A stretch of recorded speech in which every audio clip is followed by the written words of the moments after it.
হ্যাঁ দাদা, আপনি ভালো আছেন তো?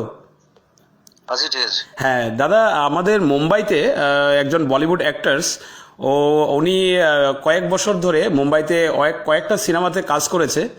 তো তিনি আমাকে কয়েকদিন থেকে রিকোয়েস্ট করতেছিল যে ওনার খুব ইচ্ছে অ্যাসামিজ সিনেমাতে কাজ করার।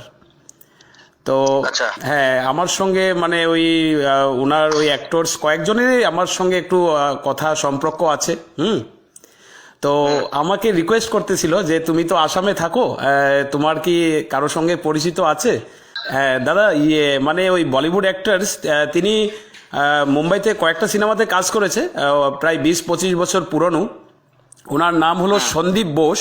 সন্দীপ বোস, তিনি আমাকে রিকোয়েস্ট করতেছিল এসএমএস সিনেমাতে কাম করার ওনার ইচ্ছে। হ্যাঁ, তো ওনাকে কি আপনার সঙ্গে আমি মানে একটু যোগাযোগ করাতে পারি?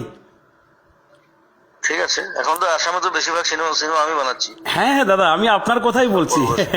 আপনার কথাই বলছি।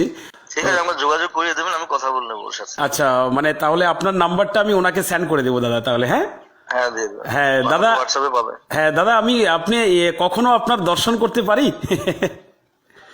হ্যাঁ, এখন আমি তো ঘুরছি। আমি এখন আজকে হায়দ্রাবাদে, কালকে ব্যাঙ্গালোর, আবার তারপর গুয়াহাটি যাবো। আচ্ছা আচ্ছা, তো আপনার একবার দর্শন আমার খুব করার ইচ্ছে দাদা। হ্যাঁ কোনো গুয়াহাটি আসলে তো আমাকে বলে দেবেন। হ্যাঁ হ্যাঁ, আর আমি দাদা আপনার আপনার আশীর্বাদে, আপনার আশীর্বাদে বলবো, আপনার আশীর্বাদে আমি কিন্তু গান লিখি কিন্তু দাদা।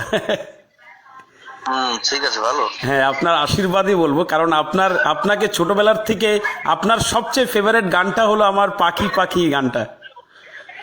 আচ্ছা। হ্যাঁ, আমার সবচেয়ে মানে বেশি প্রিয় গান পাখি পাখি গানটা।